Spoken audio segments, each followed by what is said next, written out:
Hey everyone, I'm Josiah with Transacted Exit Factor, and welcome to the Freedom to Exit podcast.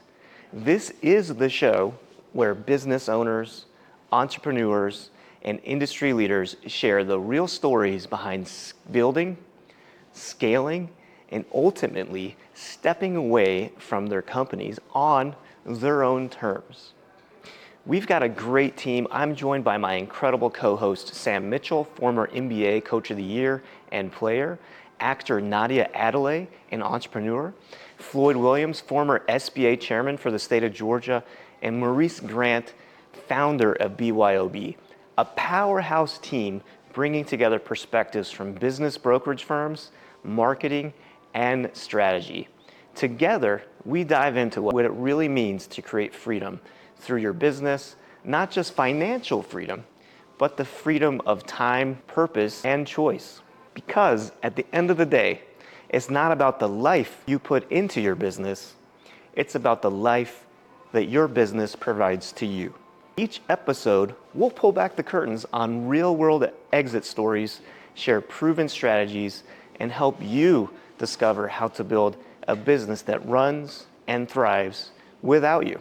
Conversations, expert insights, and maybe a few laughs along the way. This is the Freedom to Exit podcast, and over the first 4 episodes, we lay the foundation for something really special where in episode 5, you'll be very happy with what we have to say. So stick around, and I hope you enjoy the Freedom to Exit podcast. Started from the hustle, now we playing it smart. Put the system in position, took the grind out the heart. Got a team on a vision, every role playing part. Ain't no job, it's a business, that's the real boss art. We the 2 Exit podcast. Welcome, ladies and gentlemen, to Freedom to Exit. I'm your host and also a consultant, Sam Mitchell, joined here with my team, Floyd Williams to my left, president of our company, Exit Factor North, Josiah Wiley, also a new consultant with our team, Nadia Adelay, and last but not least, Maurice Grant. Here today, we're going to talk about today, guys, and something that in the Exit Factor, something that we talk about all the time, the future of small businesses.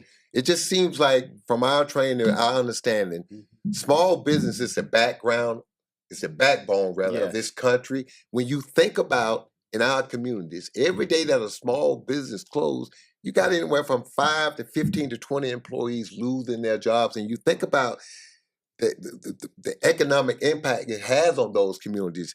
And Floyd, I want to start with you. You know, you've been in this space for about 30 years. Yeah.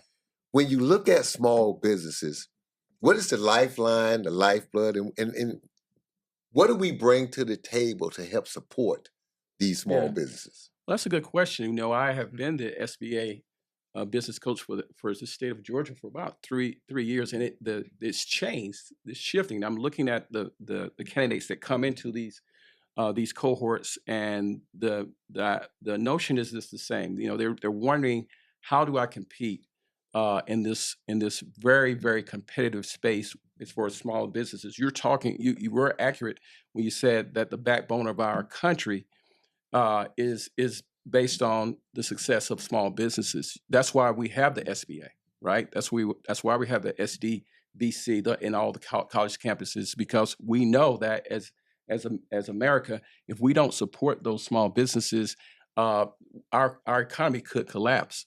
The data is that the majority of people who have jobs, who work in any industry, are working for small businesses.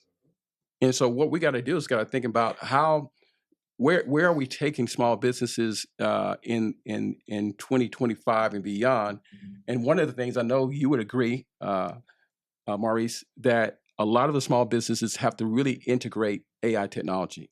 In all the conversations I'm having with the larger corporations, they already have a strategy. They have been working on a strategy for inserting AI into their goals and their strategies for the last 3 years. Oh yeah, right, yeah. Thank you. Not 5 years, but 15 years. And small businesses are behind because they don't have the resources to really compete. But there are now resources today that allow them to compete in that space. What do you think? So I 100% agree. When it comes like the future of small business, it's one, I look at it as scary, but two, then I have hope. Yeah. Because how we just like small business is the backbone of our economy. Mm-hmm. When COVID happened, so many people lost their job from mainly the big corporations because like, yo, we gonna lay y'all off. Like, forget it, we lay y'all off. But the small mom and pop shops or the small business owners, like, yo, we're gonna do everything in our power to make sure that we can keep y'all in place while they're taking a hit. Sure. It's like the business owners was taking a hit because they actually cared for the people, they cared for the community, they cared for the environment that they lived in. So helping them get to the point where they can actually grow their organization in a way that still is sustainable to their health, their wealth, and their growth. It's only like inevitable that you have to introduce AI into the organization like that. Right. So the future of small business is like really dependent on how open-minded business owners are today. Absolutely. Of seeing what the future looks like. Josiah, I want to ask you this: as president of Exit Factor North and as a business owner, also yourself, who's exited from a large corporation and have also done exited for smaller businesses, how do you see that mesh between what you've done on a larger scale to scaling it down now to the community businesses to help them? It's really, really interesting, Sam, having had the opportunity to work at some very large corporations that have been through mergers and acquisitions and have been through all kinds of change management, and having exited myself twice, one of the things that I would like to point out is like, Floyd, being part of the SBA, like how many businesses out there are $1 million or less in profit? Wow. It's like That's what, right. like 90% or something, something like that. Yeah. So the vast majority of the businesses out there are, like we were talking about earlier, small business. And one of the things you can do as a small business owner, I hear it from business owners all the time. They're really great. They've built up a fantastic business, right? And they're an expert in that area. Yes. But they may not be aware of some of the business's best practices that are out there and available. And that's where things like what we do, where we come in, we can help bring to the table. Hey, have you thought about, doing this in your business? Or have you thought about this growth strategy in your business? And, one of the things that I have come to learn is that the larger companies are doing it. It's just that, the smaller, medium-sized to smaller-sized businesses aren't even aware of some of these best practices that are taking place. Like they get stuck in their way of doing things for so long that they don't see it. Yeah, they get captured in working in their business. One of the biggest things that we talk about with the business owners is taking off some of the hats. Because when we talk about small businesses, it's the way they start the business. They start doing everything. And they never adopt a habit of trying to figure out how to unload some of these hats, take them off, and delegate. And so if you're going to wear 8 hats for the next 10 years, you're not going to scale. It's just impossible to scale when you're doing accounting, when you're doing HR, when you're handling the digital marketing and all that.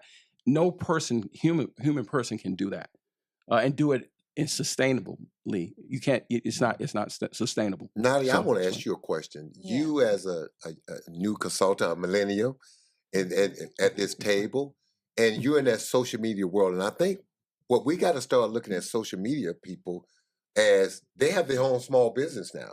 You guys are generating a lot of money. You guys are generating a lot of eyes onto who you are and what you do.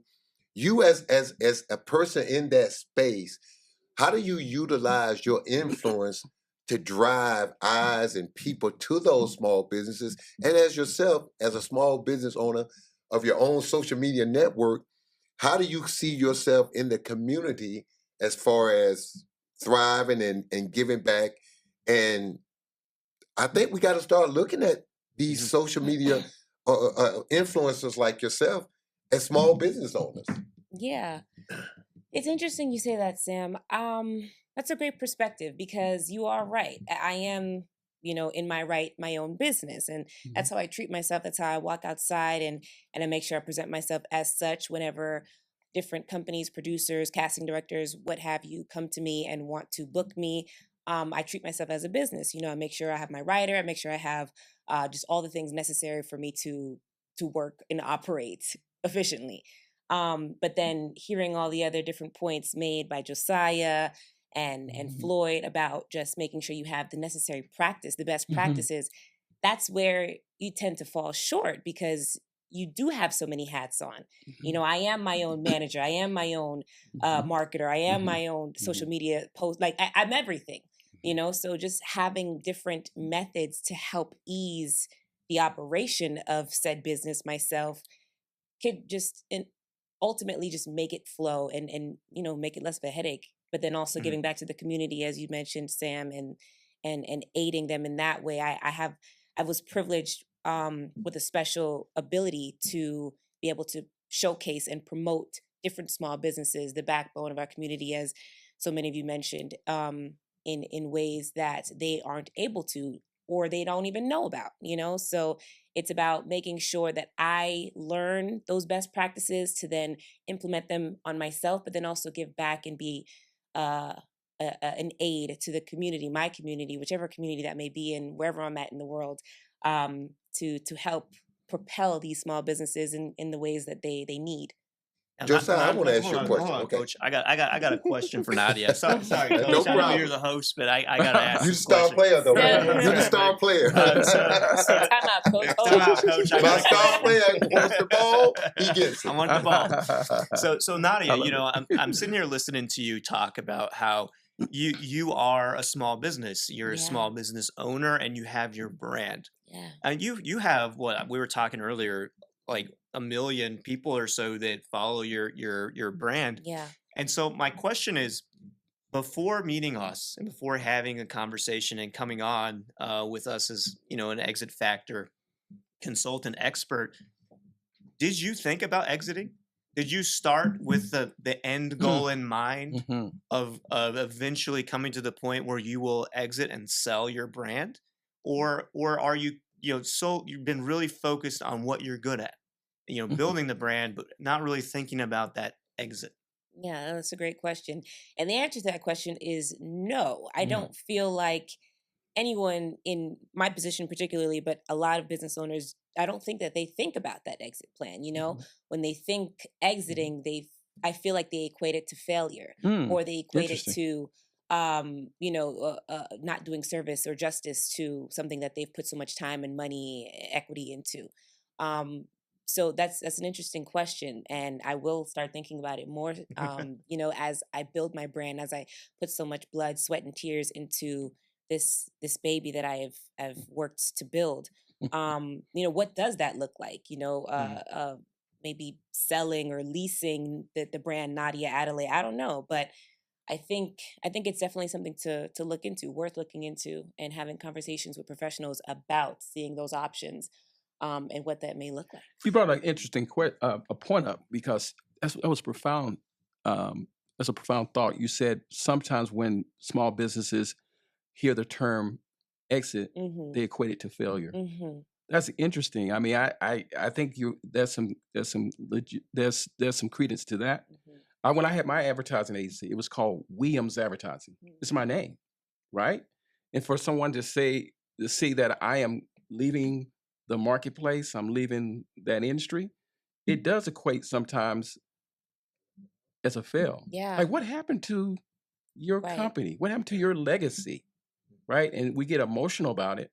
And you and I had that conversation about getting emotional about your baby, because everybody think their baby is pretty. As far as as far as a business vernacular, my baby is beautiful, and and so I'm going to keep it forever. I'm going to nurture it, and I'm going to keep it when it gets sick. I'm going to pamper it. I'm going to do all these things to make sure that my baby stays alive. Right. So that was a good point that you made about. Well, I mean, you make a really good point there about, you know, not feeling like, you know, you're pretty much a failure. Nadia, you made the point, but you know, and I think that gets back to the point of just like not having ever really thought about it. Not ever really having put together what my strategy is. Because Floyd, you were telling me the other day, you walked away from a business Oh yeah. without exiting Mhm. the right way. Yeah. And did. because you didn't Everybody on have, the table have who's that done plan. that, raise their hand. I know I've done it. So I've left millions yeah. of dollars on the table I being did. a dumb. Yeah. Yeah, and not having that plan. Yeah. It's like not having a retirement plan Yeah. or a coach. It's like going into an NBA basketball game as the head coach and not have done any game. That'll be your planning. last game you coach. That's right. That's right. Yeah, and so like I can understand how when you get to that point as a business owner and you feel like a failure because you're just closing the doors. Yeah. Right. Yeah. Yeah. Instead of positioning that business in a way and having a plan to execute on where you can walk away with money in your pocket. That's a good So I point. want to add on that too, because a lot of people only equate exiting to selling as well. That's right. When exiting can look in so many different forms. Yeah. Like I know one of the things, if you sell a company and to like a PE company, private Mhm. equity company, Yeah. they'll keep you on for 3, 4, 5, Mhm. 6 years, and now you're just reduced from the actual operations of the business. You can go back to just focusing on what you actually like to do in your company, Mm-hmm. or you can sell it to your employees with Right. an ESOP, Sure. or you can franchise it. That's still exiting. Yeah. But it's so many different ways of like exiting, and then the fact that just is like when you don't think about it, it's like buying a house and thinking about insurance the moment that your basement got flooded. Yeah. It's like, That's oh good. shit, I need Yeah. insurance. Good. There's a Yeah. lot of iterations, or you can exit and retain 20% of the of Yeah, so equity. there's so many There's a ways, whole but lot if of you things start can do. planning for Yeah. the day that you actually start your business, or today actually, it's Yeah. like the best time to plant a seed is today. Today. The next best time is yesterday, but we can't go back to yesterday. Guys, I want to ask you guys this, and I want to start with Josiah with this question, then you guys chime in. Josiah, you come from that corporate world where there's structure, where there's a plan, where there's a system. Mm-hmm. I think from my perspective, most business owners, because they're not at that scale, they think different. They think they don't need to have that structure in place. Josiah, I want you, and the rest of us guys chime in. Talk about, even though you may be a smaller business, you got to have that structure. You got to have a system in place that's going to take you from one place to the other. And I think because your business is, you don't look at yourself as a Fortune 500 company, obviously they have these structures in place. I think, Josiah, from the world that you come from, how do you scale that down to smaller businesses to where they can be as profitable as they can be, implement the structure and the safeguards into your business that you should have? Well, Coach, one of the things that I had the opportunity to do, which I'm very fortunate to have had the opportunity, was I got to fly internationally overseas to open up offices as part of a very large corporation. And before we got to that point, though, right, we put together a plan of, hey, we want to be the best at what we do here. And so we're going to put down on paper what our plan is. And believe it or not, that office now has 2 locations with a couple thousand people that work in that building. But our plan was on one 8.5 by 11 sheet of paper. And we went over there, we opened a building, we got people hired, we got managers in place, we brought on staffing, and before we knew it, we were executing on that plan. So your plan doesn't necessarily need to be completely detailed in a 15 or 20 page or 50 page document, especially as a small business owner. You can have a 1-page simple plan that you put together that says, I'm gonna do this strategy that's gonna result to this outcome, and now all I gotta do is go and execute on that outcome. But if you don't do that and you just kind of run at it, however you end up going at it without a plan in place, you end up spending too much money, you end up not executing properly on your plan, and then it becomes a big mess. But even some of the large corporations, they're executing those plans on very simple plans. For a long time, Coach, and I know I'm talking a little long here, but for a long time, I was director of engineering and product development for a large. And I want very our large listeners to company. understand, Josiah has exited a company. So, ladies and gentlemen, when he's talking about that exit plan, he's actually taken a large company through this process to exit on the other side for a lot of money. That's good. A lot of money. There you go, Coach. And what I was going to say back to that product development and engineering aspect is that even some of our most advanced product development cycles and developing some great products through engineering and prototyping and design and manufacturing and all that stuff came down to some very simple, basic plans. So even as a small business owner, if you know, don't think too small. If your plan is on just a 1 sheet, 8.5 by 11 sheet of paper, and it's a plan that you can execute on, you know, that sometimes is good enough. Yeah. You know? Now, Floyd, Yeah. you know, in my sports world, you know, we have a game plan. But Floyd, in business world, a lot of owners have a plan, but the execution of that plan, that's the thing that I found as consultants. I found the number one thing a lot of consultants don't do that we do different than them is that once we help a business owner come up with that plan, now the execution of the plan. Talk about that, Floyd, because you work with a lot of business owners and things like that to help them put together these plans. But then to implement those plans is a whole different story because everybody don't have the expertise to do those things. What kind of suggestions and things that you suggest to help small businesses do for implementation of those plans? Yeah, based on what you just said, because business owners are poor at execution, is why I have a job. It really is. Because most business owners, they maybe have vision, but they don't have anybody to hold them accountable. If you're a CEO of your company, you don't want to talk to your staff sometimes about your deficiencies and all those things. So we have those conversations. Every organization, and that was a great question that you asked, Josiah. Hold on, Floyd, but you think the employees don't know what the Of course deficiencies they are? do. You know, Of they don't course want they to do. talk about it. I mean, Yes. but they know, Yeah, right? it They plays know what out. it is. It plays out in the decisions that the CEO or the business owner makes, right? So that's point. But every organization needs organizational structure. I don't care how big they are. You talked about Josiah being in that space where he's working with the big companies. Yeah, they have organizational structure, but every small business needs to have organizational structure as well. And that has to do with, you know, what is your strategic plan, right? Do you have a strategic plan for the next 3 years? Not what are you going to do next week or what are you going to do tomorrow? The CEO, the business owner has to have a strategic mindset to be able to think beyond just today. The other thing is that they have to have clear SOPs. You know, what are the standard operations procedures? How do we do things around here? When we talk about exiting, someone who wants to buy your company needs to know you know what you're doing, and it's predictable how things get done. There's got to be clear KPIs. What are the key performance indicators? You and I talk about that a lot. What is the metric? What is the metric to guide us to success, to our goals?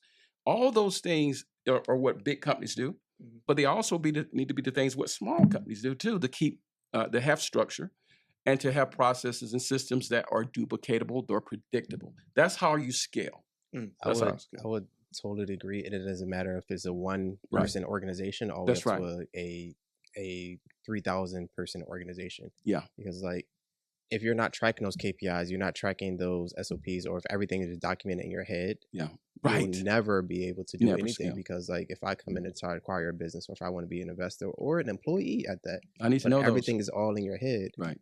It's going to be chaos in your organization. Yeah. There's no data. You haven't documented anything. Right?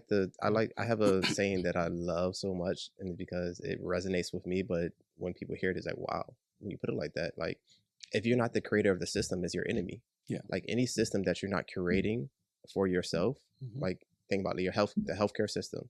It doesn't benefit us in totality. Like, sure, it helps us here and there, but then we got to pay a shit ton of money just to get health. Yeah. In America, that is. Transportation system, health system, school system, like every system there is. If you're not the true creator of it, it doesn't benefit you. So like, as your business, if you're treating this like your kid, you have to create a system for it. Sure. And then that system cannot be only mentally in your head. It has to be documented so that anyone can process it. Anyone can actually read it and understand, like, follow along. Okay, if I do this, then this, then this, then this. Here's the metrics you got to hit every single week. Right. And then by week, key point. A lot of people don't track those metrics. They doing is like, oh, every quarter, every month, every year. It's like, no, weekly, because now if you're doing a weekly, you can catch that issue before it actually becomes a critical issue in your business. Yeah. The most successful business out there is the most boring business because it's predictable. The system, we do the same thing over and over and over to create this success that is residual, that is constant, like, and it's that's boring. The hardest part for entrepreneurs and business owners, because it's so boring. They're like, I want to do something new. Yes. We've been doing this every day for the last 30 years. Can we do something new? It's like, no. Yeah. Yes. Absolutely. Guys, we're going to take a break now. We got to pay some bills. This segment was brought to you by Exit Factor North. We're going to take a small break, and we come back. We're going to wrap this conversation up about the future of small businesses because they are the backbone of our country and our community. So we're going to take a break. We'll be right back after these short messages. Exit Factor is a business that helps increase the time, efficiency, profit, and ultimately the exit value of businesses for entrepreneurs and small business owners. So it's relatively unknown, but most businesses don't sell. So when we look at the whole landscape of all businesses across the United States, less than 20% of those will sell. The rest of them will end up closing. And if you think about not that just the impact that has on the owner, obviously, yes, they've put so much time, energy, and money into these businesses and they get nothing out at the end. But take it a step further and you think about all the people that work for them and the jobs that are lost and all the customers that are working with them and vendors that are working with them and the impact on their lives. And what usually ends up happening when a small business closes in a local economy, the business gets absorbed by a large conglomerate, national or global company. And so then you have this impact on the local economy too that's not benefiting it. So why I'm passionate about this is it's about business owners. It's about getting business owners more money, but it's also about really promoting small business in our economy, both on a macro and a micro level. Welcome back to Freedom to Exit. I'm your host, Sam Mitchell, also a consultant with Exit Factor North. Guys, we're talking about examples. When we talk about exiting your business, we've all had some good exits, but we've also had some tough and bad exit strategies that we've learned from. Maurice, talk about in your business experience, give an example of one of the exits from a business that if you could go back in time and do it all over again. Talk about the business and that exit and why you wasn't too happy with it. I know it breaks. Look, guys, I have PTSD. I mean, the money I left on the table. Oh my goodness, ooh, money I left. I wake up at night in cold sweats. To get the money, all the mental stress that I put myself through, you making me relive this. Like, I just got over that, man. But it's multiple. Like one of the things when I first got into my entrepreneurial endeavors, I had a lot of things going on at once, and they all was going very well. So like I was doing real estate, I was doing credit repair, I was doing business funding. I had short-term rentals, mid-term rentals, Airbnb, and then I had 35 cars between 5 different states. I'd say every single one of these businesses is making 6 figures or more. So they all was running well, but they wasn't producing the amount of money that I was happy with based on how much effort I was giving into it. And then the mental bandwidth that I was enduring on myself, the stress, the anxiety, So you were running all those companies yourself? I had staff and team members, but majority of the things that I was talking about, like it was all documented. That dreaded mistake that a business owner made, his hand in everything. Everything. Like, so when something messed up on one company, I was literally that person that was robbing from Peter to pay Paul. Like this business over here, when our cars wasn't doing well, all right, I'm gonna take that money from the real estate to put into the cars, because when I said I had 35 cars, I had everything from a Toyota Corolla all the way up to a Lamborghini Urus. So like we're talking $20,000 car all the way up to a $250,000 car. So when that $250,000 car had to go to the shop, I got to come out of pocket $60,000, $70,000, $80,000 to get it fixed. I still had a car note of $5,000 a month to pay this car off. So when I started to see all these things, I'm like, Maurice, we got to step back. Like, what are we doing, bro? And the lessons that I learned from all of this is like more so emotional in my mental well-being, that everything around me got toxic. Me talking to my girlfriend got toxic. That's his girlfriend at the time, wife now. Me talking to my mom, my friends, like anyone who did not talk to me about positivity in my business, I'm cursing them the hell out because I was mad. Like I was a mad individual. And I say this to say, it's like, I lost a lot of money in real estate. I lost a lot of money in car rentals.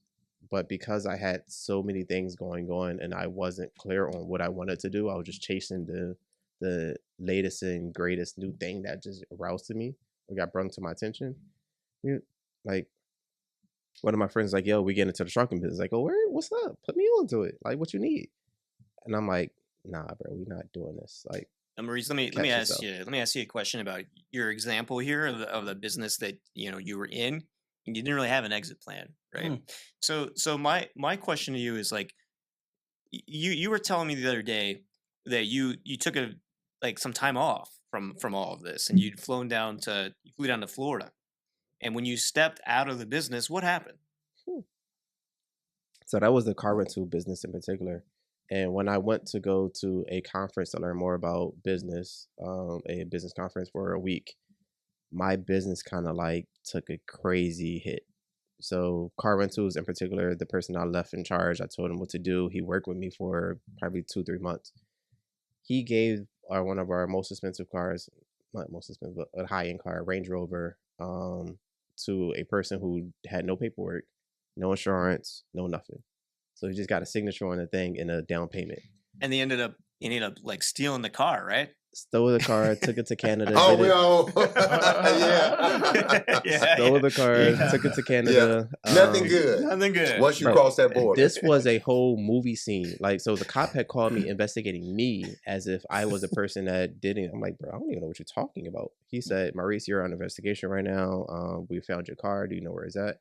Well, he was like, do you know where your car is at? I'm like, let me pull up the tracker. I was like, oh yeah, it's in Vermont. Like, what, Vermont? Why is it in Vermont? It's like, no, sir, your car is not in Vermont. It's sitting here in my office.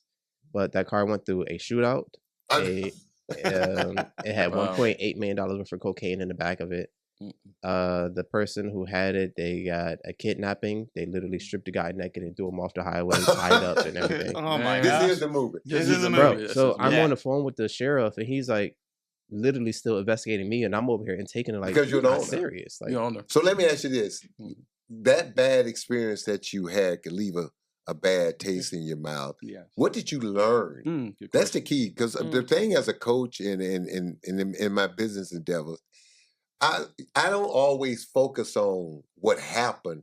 I focus on the results and what I learned from it and how to grow from it. the best thing I learned from that was to not assume that people know the process until they can actually regurgitate it back in their own words to me. Okay. So, and then actually documenting the SOPs of what we're supposed to do. So like when a person comes in to rent a car, what is everything that we're supposed to do? Make a checklist. Did you check everything off? Who's responsible? So if a this thing's system, gonna a happen? better system in place, There we basically. go. Yes. So that whole lesson cost me probably like $60,000, $70,000. That $70,000 lesson was just like, have better systems. Trust like, even if they work with you, don't rely on your employees to know everything that you know on how to operate your business. So have your a system has to operate a business. sorry, There Reese, you so go. have a better structure in place is what you're saying. Have a better infrastructure, better processes and procedures, a better structure around it. Now, Nadia, you was involved in the business, and you were telling us off air that you weren't quite happy with. How did you quite put it? Your exit. Not involuntary, really. That's a different Involuntary word. exit. Yeah.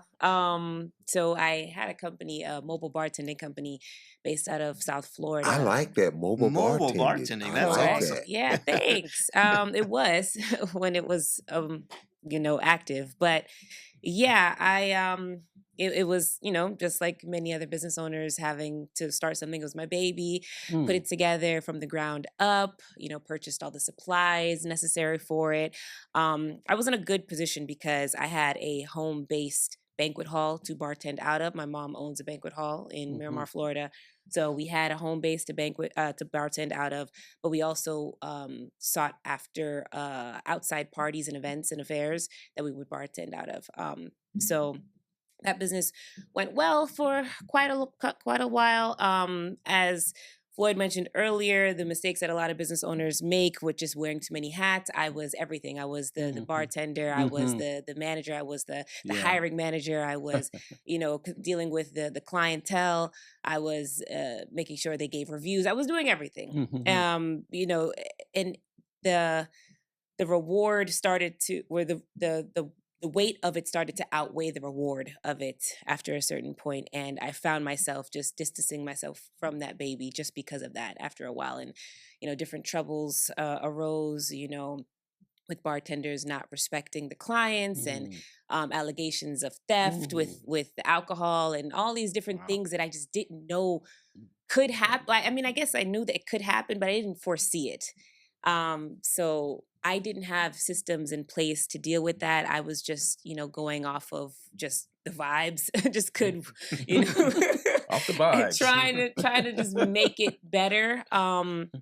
And ultimately what happened was the business just went under dissolution just because there was payments that wasn't being made, that I wasn't aware of, because this is my first rodeo at being a business owner.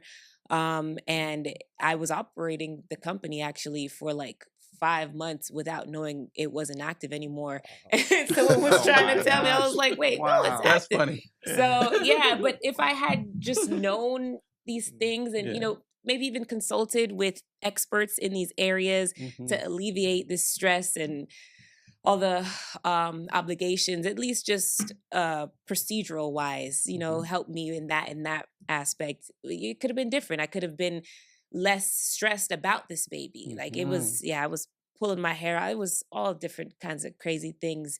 Bartenders, having a few choice words with, the hosts of parties. Oh, gosh. Yeah, all I can that. only imagine if it was a wedding.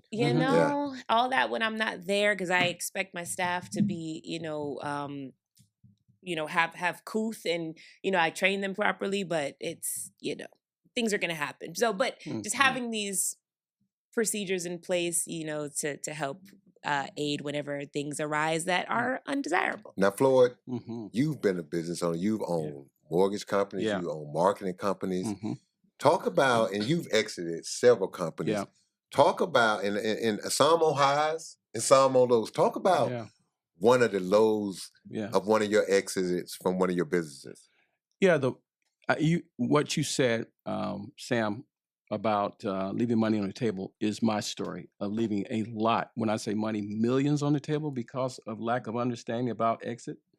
That had to do with the mortgage company. When I exited out the advertising agency, I started a mortgage company over the years, and we were qualified. I was certified, qualified to run that mortgage company, and it started just with me. And then before I knew it, I had built a team of mortgage professionals, about 30 mortgage professionals. They were out there doing their thing. We won awards. We scaled it up right. I knew marketing and advertising, so I knew how to do that, right? And I was smart enough to know not to wear the hats. So I was responsible for marketing and training. My wife did all the underwriting and she did all the processing. I had a virtual assistant, I had a live assistant, secretary, and I had loan officers. So the systems were there. I'd done that right. But it was a time where it was a boom in mortgages. It was the booming time for mortgages. Everybody was making a lot of money. We were making it. It was no doc loans, stated loans. Sam, tell me what you make. I make $1 million. Okay, that's great. That's all. And so my approval process was not give you an application to tell me what you make, where you work. My approval process, I always carried, I'm being facetious about this, but I always carried a mirror around me, with me. And I said, can you fog this up and breathe into it? You're approved. That's how it went in the mortgage business back in the day. It was a heyday. You could make millions of dollars. And we made so much money that in that area that we started investing in other stuff. I don't know if you guys are familiar with Robert Kiyosaki. He says go from the business quadrant to the I quadrant. So we went to the investment quadrant, buying, investing in movie studios and all this stuff. I was having fun. And we said, let's just get out of this business of mortgages with all these employees and payroll and matching taxes, and let's just have fun. We did that. And unfortunately, I didn't even ask anybody if they wanted to buy my business. There's a lot of options. We could have merged with another company. I had a friend who had a larger company. We could have merged with him. He would have loved to take on my business and give me 20% in perpetuity. I could have exited out the whole business for millions. Guys, I just closed it. We had a meeting with our employees and said, guys, we're retiring. And I semi-retired in that exit and thought I was doing great because we had cash flow, we had everything. But I left millions on the table because that was a business that was sellable. Now, Coach, I may not be a very smart man, Yeah. but I'm pretty sure a few $1 million is better than nothing. Yes. Yeah. Yes. Absolutely. Yes. Why leave millions on the table? Why leave those millions That's on the table? stupid. Now, Josiah, we've talked about the corporations that exit that you've been a part of from big corporations. We've talked about your success. Let's talk about the failures, because with everybody that has success, there's some frogs in there too. There's some failures in there too. Talk about an exit that you've had, that you've been a part of, that didn't quite sit right in your crawl, that kind of kept you up at night. Wow. Well, I've got quite a few actually, Coach. But one of the ones I'd love to share was when I was 13 years old, and it's really interesting because a buddy of mine, who's my lifetime best friend, we decided we were going to go into business together, and we did. We created a lawn mowing business. We were using his father's lawnmower, and Bill probably still has something to say to me about it, not putting back his lawnmower with gas, but that's a whole nother thing, because we would go around and carry his lawnmower door to door, knock on doors, ask if we could mow their lawn. And Coach, it built up to a point where we were making $1,200 or more a week. Wow. Okay, Just mowing lawn at 13 years old. That's incredible. And what's really interesting about that situation is that we were smart enough to figure out at the time, let's stop doing this. Let's hire our friends and pay them less. Smart. So we started collecting more and then paying our buddy The mafia kids. to mow lawns for less. They're all the mafia And then we were kids. pocketing the cash. Well, it was really interesting because it got to the point where I was taking all that cash and I was stuffing it in a shoebox in my house, in my bedroom at home, and my mom found it.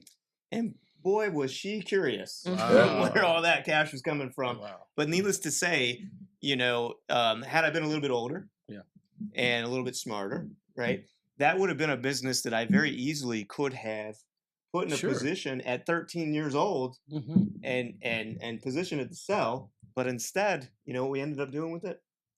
We ended up shutting it down and closing it up. And listen, $1,200 a week to a 13-year-old kid. It works. Man, $1,200 a week to grown up. Yeah. Are you kidding? And listen to this, Coach. We had no overhead. Thank Wow. you. We were using our parents' lawnmowers and their gas. Yeah.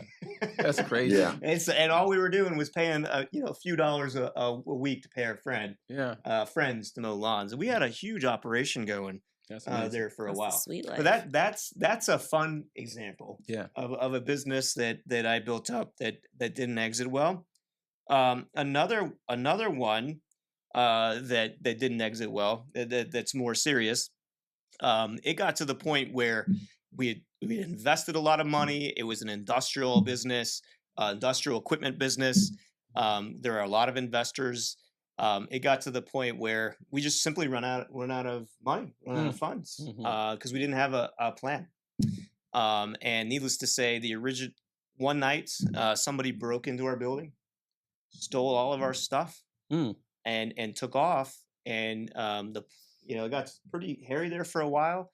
And we ended up having to shut it down. We just ran out of capital because we didn't have a plan in place to execute on with a timeline to go get those customers, to get that revenue coming in the door. And we ended up shutting that down, just walking away from it. Now that's a bad story, right? Yeah. But we didn't have a plan in place. That's right. There wasn't a plan to go out there and get that business and bring it in. Yeah. I think for me, I was in the health club business for a long time when I was playing and as a coach. And I was more of an absentee owner. It was a lot of summertime. I would try to spend time in my health clubs. And at one point, me and my partner, we had 5 locations in different states.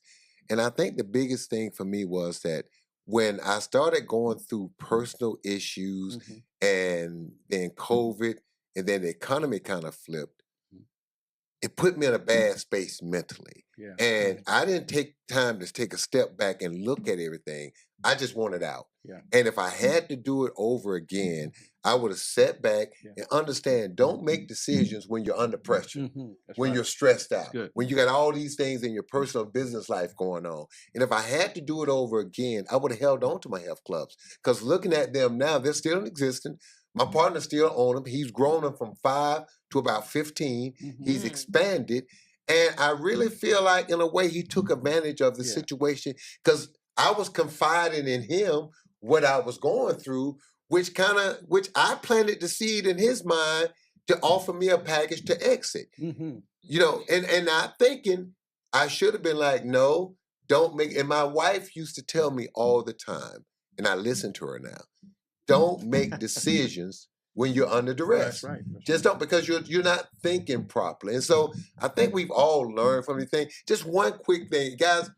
If I could say what I've learned, and on top of that, to Maurice's point, and I want you guys to give me one quick statement about what you learned. What I learned is, don't rob Peter to pay Paul. Don't take one business. If you got multiple businesses and they're doing well and one is not, don't rob from the ones that are doing well. If your business can't stand on its own 2 feet, then it either sink or swim on its own. But don't take away from something that's thriving, because now all of a sudden you got 2 businesses that are failing and no income. That's the takeaway I have from it.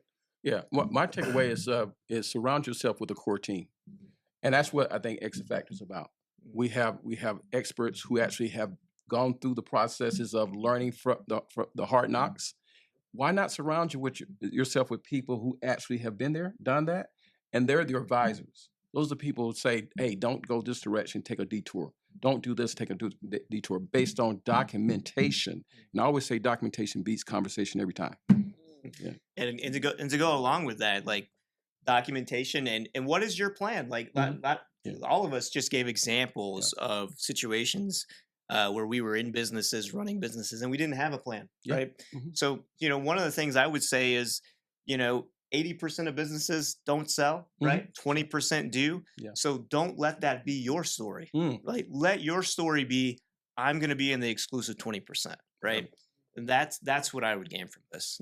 Put that plan together, put that strategy together, collaborate, and be part of that exclusive 20%.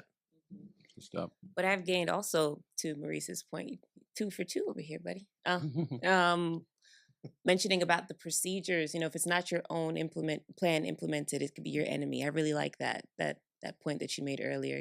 Just making sure that you yourself have something put into practice that you live by, that you day to day exercise. I think, man, if I were to have done that in the past, I would have saved myself so much headache and heartache. But that's why you learn, and that's why you grow, and that's why you meet people who can put you on. Yes. Yeah. Oh, I don't know how I can follow up after all of this. I'm just end up with if y'all follow me on social media, I already know my saying. Revenue feeds the ego, profit feeds the family, but my ad war. Exit planning feeds your legacy. Wow. Exit planning feeds your legacy, and that's a great. I like. Hey man, we're gonna leave on that one, ladies and gentlemen. Thank you for joining this episode of Freedom to Exit. I'm your host Sam Mitchell, also a consultant with Exit Factor North. Hey, we're going to do this weekly.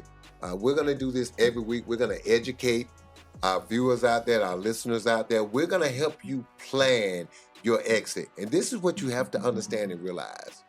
In planning your exit, whether it's tomorrow, next week, or 3 to 5 years from now, the day you start your business, the day you have that idea to start your business, also have an idea of your exit strategy. Yes, because at some point in your business, you are going to exit that business. The question is, are you going to exit it on your terms or someone else's terms? Thank you for listening and joining us today. I'm your host, Sam Mitchell. We'll see you next week with more Freedom to Exit. Bye. Bye.